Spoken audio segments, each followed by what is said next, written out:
So नमस्कार मित्रांनो, कसं काय काय चाललं काहीतरी तुम्हाला दाखवायचं आहे. समोर रिक्षावर बघा देव माणूस आलेले, फक्त राजसाहेब बरोबर. अरे मनसे राजसाहेब ठाकरे सर्वीकडे आहेत.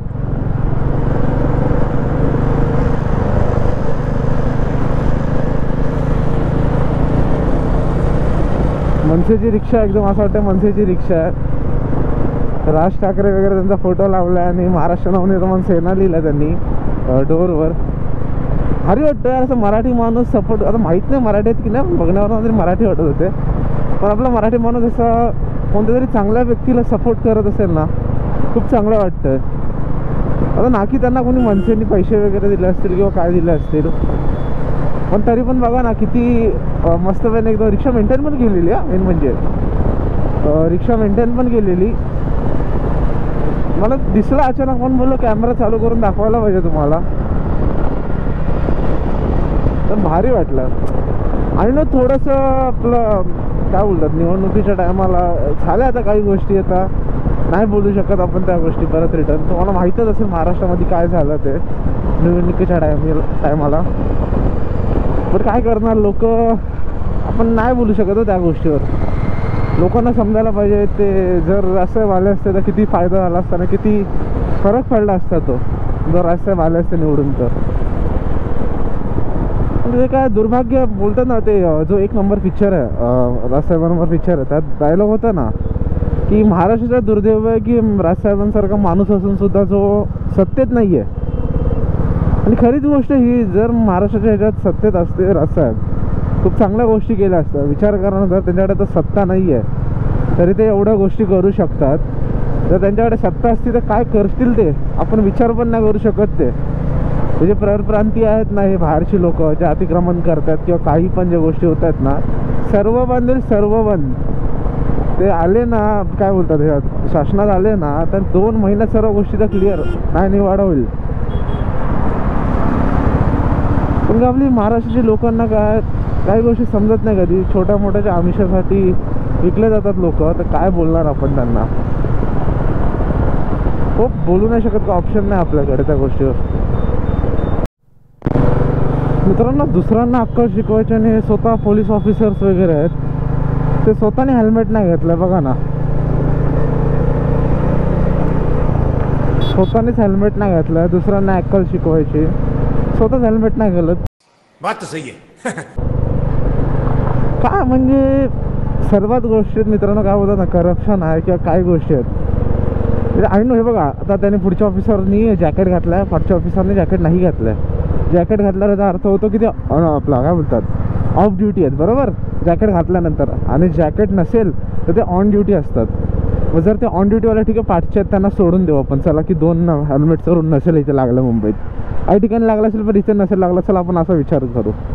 पुढच्या पोलीस ऑफिसरचा प्रश्न काय, त्यांनी काय नाही हेल्मेट घातलं आहे. त्यांना ते विचारायला गेलं, ते बोलणार तुम्हाला काय करायचं आहे, बरोबर ना. स्वतः रूल नाही पाळणार बट दुसऱ्यांना रूल पाळायला सांगणार, ही चुकीची गोष्ट आहे ना. ह्यांना कोण पकडणार नाही का, हे पोलीस ऑफिसर्स आहेत, ह्यांना कोणीच पकडू नाही शकत. चांगली गोष्टी नाही ना ही मित्रांनो. जर तुम्ही सर्वांना रूल शिकवताना, काहीतरी झालं वाटतं, ॲक्सिडेंट झालं. बापरे, हे बघा टायरच बाहेर आला. मित्रांनो थांबा, पण आधीच्या टॉपिकवर बोलून का नाही, नंतर ह्याच्यावर बोलू काय झालं ते. तर ते जे ना पोलीस जर आपल्याकडनं फाईन वगैरे घेतात जर आपण हेल्मेट नाही घातलं किंवा काय बेसिकली मॉडिफिकेशन्स वगैरे केले तर आपल्याकडनं फाईन घेतात. आणि जर स्वतः पोलीस असतील तर त्यांच्यासाठी काहीच नाही रूल्स आहेत. खूप चांगली गोष्ट आहे म्हणजे. थोडं आपण काय करू शकतो. सेकंड टॉपिक आता जे झालं ते जे इको रिक्षा, त्याचा टायरच पूर्णपणे निघाला. तुला जिथे व्हिडिओ रिटर्न दाखवतो, ती जेव्हा एडिटिंग करेल तेव्हा तुम्हाला ती रिटर्न व्हिडिओ दाखवतो मी काय झालं तर नक्की. जो लेफ्ट हँड साईडचा पाठचा टायर आहे, जो रेअरवाला टायर आहे, तो पूर्ण ओपन होऊन लेफ्ट हँड साईडलाच पडला आहे. आय थिंक सो नटबोल्ट वगैरे पूर्णपणे ओपन झाले असणार आणि त्यामुळे तो टायर बाहेर आला आहे. आणि त्यासोबत त्या टायरमुळे तो एक जो लेफ्ट हँड साईडला जो बुलेटवाला होता तो पडला आहे. कारण की बुलेटवाला थांबून त्याची गाडी उचलण्याचा अर्थ काहीच येत नव्हता. बेसिकली जो टायर जेव्हा जात होती, समजा इको जाते ती अशी, तो टायर स्पीडमध्ये असणार, बाहेर निघाला आणि त्या बुलेटवाल्याला ठोकून तो बुलेटवाला पडला असणार. त्या कारणामुळे की तो बाहेर पडला आणि मग त्यामुळे असा प्रॉब्लेम झाला. भाई आपका नॉलेज तो कमाल का. पण नशीब देवघर कुणाला काय लागलं नाही, कारण दिसत होतं की ड्रायव्हर वगैरे ओके आहेत. आतमध्ये पॅसेंजर नव्हतं मला असं वाटतंय, आणि जर पॅसेंजर वगैरे असतं तर कुणाला डॅमेज झालं असं समजलं असतं. पण असं का तिथे एवढं काय दिसण्यात नाही आलं की कुणाला डॅमेज झालं किंवा रक्त वगैरे येतोय, ते ठीक होतं. म्हणून कधी पण जर तुम्ही सर्व्हिसिंग वगैरे पण करता ना बेसिकली, तर टायर वगैरे चेक करा. कारचाच प्रश्न नाही बोलत आहे मी, बाईकचं सुद्धा. आता कधी कधी बाईकचा आपण जेव्हा पार्टी चेंजेस करतो किंवा ब्रेक पॅड वगैरे करायचे असतात, काही गाड्यांमध्ये बाहेरनं ब्रेक पॅड चेंज होतं आणि काही तिथे ओपन करावा लागतो. तुमचा टायर ओपन होतो का सर्व्हिसला, मेन सर्व्हिसला ओपन होतो पार्टचा टायर, नटबोल्ट वगैरे ट्राय आपला चेक करत जा. आणि स्वतःसोबत एक टूल्स वगैरे पण बेसिक टूल्स ठेवत जा, जेणेकरून आहे ना तुम्हाला काही इश्यू नाही होणार. आता मित्रांनो तुम्हाला काय सांगू, मी आता गावी गेलेलो तर माझी चेन थोडीशी लूज झालेली, पण माझ्याकडे काय बोलतात हे ॲसेसरीज वगैरे होते माझ्याकडे, नटबोल्ट्स वगैरे आणि पाना वगैरे होता, त्यामुळे मी टाईट वगैरे केलं ते. नाही तर कसं बेसिक जेवढ्या गोष्टी आपल्याला माहीत असतात तेवढं चांगलं आहेत. अरे वा, आपल्या इथे पाम बीच रोडला आहे, आता वाशीला बदलो आहे बा, rainbow circle, sorry rainbow circus. अरे काय वाचतोय मी, समोर लिहिलंय तरी काय वाचतोय. सर्कसमध्ये मी कधी गेलो ना, कसं असतो काय माहीत नाही मला.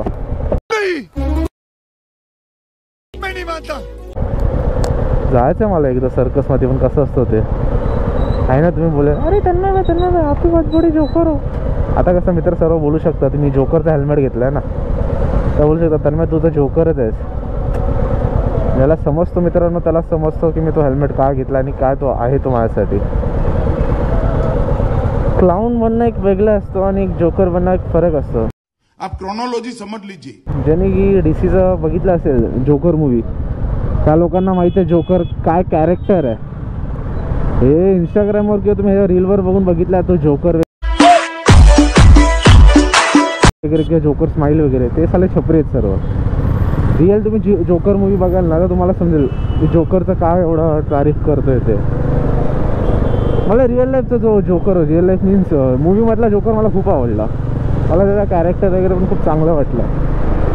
वाय सो सिरियस हा डायलॉग आहे राईट, मला खूप भारी वाटलेलं ते. पण मी बोललो की एक्सॉरचा, आता जर माझ्या हेल्मेट नव्हतंच, बोललो हेल्मेट घ्यायचंच आहे कोणता तरी, तो बोला एक्सॉरचंच का घेऊ नये, कारण की चॉईसेस खूप होते माझ्याकडे. अराउंड 7-8 चॉईसेस बघितलेले मी. SMK वगैरे होता माझ्याकडे, एक्सॉरमध्ये होता, काय बोलतात अजून वेगामध्ये होता, AGV AGV तर भाई बजेटमध्ये येणारच नाही. वेगा होता आणि अजून कोणता हा आहे ना रॉयल एनफिल्डचा, तो रॉयल एनफिल्डचा, आणि वेगाचा सब ब्रँड म्हणून अजून कोणता तरी आहे तो सुद्धा एक होता. तसे 7-8 ब्रँड मी बघितलेले, पण प्रायसिंगमध्ये आणि लुक्समध्ये वगैरे, पण लुक्सपेक्षा जास्त सेफ्टी वगैरेमध्ये बोलो कोणता चांगला वाटेल. एक्सपेन्सिव्ह असेल ठीक आहे चालेल, आपण हेल्मेट एखादाच खर्च करतो आणि एखादाच ठेवतो. जसं की तुम्हाला माहीत असेल माझ्याकडे मोटो ब्लॉगिंगसाठी तर 2च हेल्मेट आहेत. जसं की हा आत्ता जो मी वेअर केला आहे रॉयल एनफिल्डचा हा वाला हेल्मेट, आणि दुसरा हेल्मेट जो आहे माझा तो जोकरचा एक्सॉरचा लिमिटेड एडिशन, तो वाला माझ्याकडे हेल्मेट आहे. त्यामुळे तर 2च हेल्मेट आहेत. तर मी बोललो की कोणता घेता येईल मला एक्सॉरमध्ये, तर मी एक्सॉर चॉईस केला आणि बोललो की एक्सॉरमध्ये स्टार्टिंग अराउंड 4,500 होते. तर त्यात ते वेनमस वगैरे माहिती आहे, फोटो टाकेल मी साईडला, लेफ्ट हँड साईडला फोटो टाकेल, जे 1-2 असतील ते जे चॉईस केलेले. तर ते वेनमस, अजून 1-2 कोणतं वेनमस होता, अजून बॅटमॅन एडिशन होता, अजून 2-3 हजार, हा डेडपूल सीपूल काहीतरी होतं. तर ते बोललो ते काही एवढं खास नाही वाटलं. बोललो यार त्याचं काही कॉमन झालं आहे, खूप ठिकाणी बघितलं किंवा खूप लोकांना वेअर करताना पण मी बघितलंच. बोललो तर बोललो काय करता येईल. तर अचानक मला एक रील स्क्रोल करताना मला अचानक तो एक्सॉरचा DC एडिशन दिसला जोकरचा. बोललो घ्यायचं तर हाच घ्यायचा. तर बोललो समोर घेऊन बघू कसं वाटतं ते, आणि घेतला. खूप चांगला वाटलं मला. मला तो हेल्मेट 6,200 बोलत होता, मी अराउंड 5,800पर्यंत तो हेल्मेट घेतला आहे. भारी हेल्मेट आहे, अजून तरी मला काही इश्यू नाही वाटला. बट एक बेसिकली एक गोष्ट सांगतो, जर तुम्हाला हेल्मेटची सवय नसेल आणि तुम्ही बेसिकली नॉर्मल हेल्मेटवरनं स्विच करत असाल त्यावर, तर तुम्हाला वेट ऑफकोर्स लागणार आहे. पण मला कसं सवय झाल्या कारणामुळे तो 1,600 ग्रॅमचा आहे राईट. तर मला काही एवढा काही खास वजन वाटत नाही त्याचं किती आहे वगैरे. आणखी पुढे माझा गोप्रो वगैरे पण असतो, त्यामुळे मला काही एवढं वेट त्याचं वाटत नाही की वेट जास्त आहे किंवा काही आहे ते, तर ठीकठाक वाटतो. पण दिसायला लुक तुम्हाला जसं की आता माहीत नाही मला मी अपलोड केले की नाही अजून व्हिडिओ, मला लक्षात नाही, कारण की खूप व्हिडिओज असतात एडिट वगैरे सर्व गोष्टी. तर हेल्मेटची जी अनबॉक्सिंगची व्हिडिओ ते अपलोड केले की नाही माहीत नाही. पण तुम्हाला त्यात पण एक गोष्ट सांगितली की एक वेळेस तुमची कोणतीही बाईक असो, ॲक्टिवा तर नाही चांगलं वाटणार, बाईकवर कोणतीही बाईक असो, एक तुमच्या बाईककडे नाही बघणार पण लोक हेल्मेटकडे नक्कीच बघतील, ही मला तरी माझी गॅरंटी वाटते. आणखी त्या दिवशी मी मरीन ड्राईव्हला गेलेलो, मरीन ड्राईव्हचे ब्लॉग पण येतील. मरीन ड्राईव्हला गेलेलो, तुम्ही इंस्टाग्रामवर बघू शकता मरीन ड्राईव्हचे फोटो. तर मरीन ड्राईव्हला गेलेलो, तर मरीन ड्राईव्हचे आपलं काय बोलतात, मरीन ड्राईव्हला पण गेलो तेव्हा मला खूप चांगले असे रिएक्शन्स आले. खूप लोकांनी बघितलं, मस्त वाटलं. एक दोन लोकांनी विचारलं सुद्धा, कुठून वगैरे घेतलं, सांगितलं ते सर्व चांगलं वाटलं मला. लगेच बोलले अरे तन्मय कडकड रिएक्शन म्हणा, कडकड रिएक्शन. मला ते छपरीपणा नाही आवडत, पोरींसमोर जायचं उगत आणि असं उगच करायचं.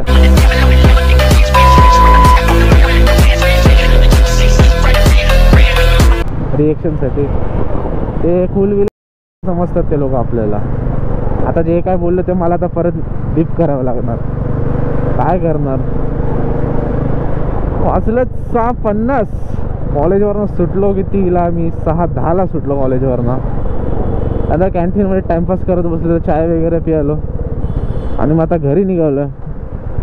अराउंड घरी जायला 50 मिनटं लागतात. इफ ट्रॅफिक वगैरे असेल तर 1 तास 10 मिनटं अराउंड लागून जातोच बऱ्यापैकी. डिपेंड करतो ते आता कसं काय ते. यार फ्लेमिंगोज, आपले तर फ्लेमिंगोज पण येतात का नवी मुंबईमध्ये. फ्लेमिंगोज मी बघितलेत, आय थिंक मला जेवढं वाटतं मी बीचवर फ्लेमिंगोज बघितलेत, जेवढं मला आठवतं. समोर तसं कधी बघितलं नाही तेवढे. बीचवर मी हलकू खूप लांब बघितलं की त्यांचा थवा वरतून जातो, त्या टायमाला मी त्या लोकांना बघितलेत कसं वरतून वगैरे जातात तेव्हा.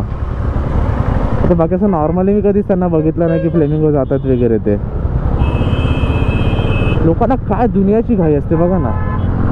सिग्नलमध्ये 5 सेकंद बाकी आहेत अजून, तरी आधीच सुटायचं आधीच. हे बघा आता हे काय नाव, कुठे गेला तो, गेला वाटतं पुढे. म्हणजे सिग्नल सुटायला 5 सेकंद बाकी आहेत. आता त्या साईडचा जो गाडीवाला तो काय विचार करणार, 5 सेकंद आहेत, माझं येलो सिग्नल चालू आहे, मी फटाफट कट घेतो तिथून निघतो म्हणजे, बरोबर. आणि हे लोक असे निघणार, ॲक्सिडेंट होणार. हा चुकी कोणाची येणार, बरोबर, चुकी कोणाची येणार, आपली चुकी आहे, आपण पहिला जातोय ना. नहीं जोपर्यंत सिग्नल सुटत नाही ना, कशाला काही करता. 3-2-1 बोलत तर काय रेस नाही आहे. 3-2-1 आल्यावर आपल्याला धावत सुटायचं.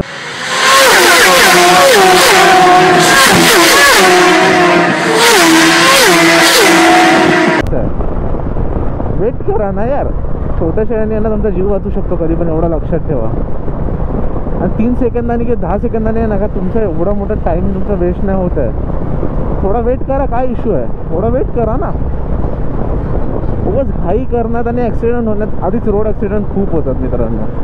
आपण मेन म्हणजे काही लोक आहेत किंवा माझ्या वयाची सुद्धा मुलं आहेत बघा, मी आता 19 वर्षाचे आहे, माझ्या वयाची पण सुद्धा मुलं आहेत. हेल्मेट पण नाहीच घालत, लायसन्स पण नाही काढलेलं आहे आणि कशीही गाडी चालवतात. आणि त्यांचं दारू पिऊन वगैरे पण त्यांना ॲक्सिडेंट वगैरे जास्त होतात. आणि ऑलमोस्ट मी बोलतो ना, टीनेजमधले जास्त पोरं, माझ्या वयाची 19 ते 25 वयाची पोरं आहेत ना, ती खूप जास्त ॲक्सिडेंट करतात.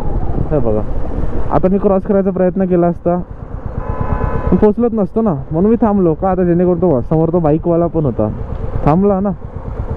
मी क्रॉस केला असता पण ते रिस्की आहे खूप, कारण की रेड सिग्नल लागू शकतो ना पुढे जाऊन. सो यार आजसाठी एवढंच. तर घरी जातो, आता घरी जाऊन नाश्ता वगैरे करतो आणि झोपतो मस्तपैकी. आणि जेवायची इच्छा तर वाटत नाही, थोडा पोटात गडबड आहे, समजू शकतो तुम्ही. सो आता घरी जातो, नाश्ता वगैरे करतो आणि झोपतो. आजचा ब्लॉग कसा वाटला, आजचा नाईट ब्लॉग, मेन म्हणजे नाईट ब्लॉग कसा वाटला. एखादी फुटेज असेल मॉर्निंगची असली तर मे बी, तुम्हाला माहिती आहे मोठा ब्लॉगरला कॉन्टेंट लागतो. एखादी जर मॉर्निंगची फुटेज असेल तर ती टाकतो, किंवा नाईट ब्लॉगच एन्जॉय करा. ब्लॉग कसा वाटतोय ते मला कमेंट करून सांगा. लाईक करा, शेअर करा आणि सबस्क्राईब करा. आपल्या मराठी माणसाला असंच पुढे पोहोचवा आणि असंच प्रेम राहू दे तुमचा कायमस्वरूपी. आणि तोपर्यंत मागचे व्हिडिओ बघत राहा, लाईक करा, शेअर करा आणि कमेंट करा. भेटू आपण पुढच्या असंच कोणत्या तरी नवीन कॉन्टेंट सोबत. तोपर्यंत till then bye bye. Saraka whatever. Please, sir, I want to reach 1 million.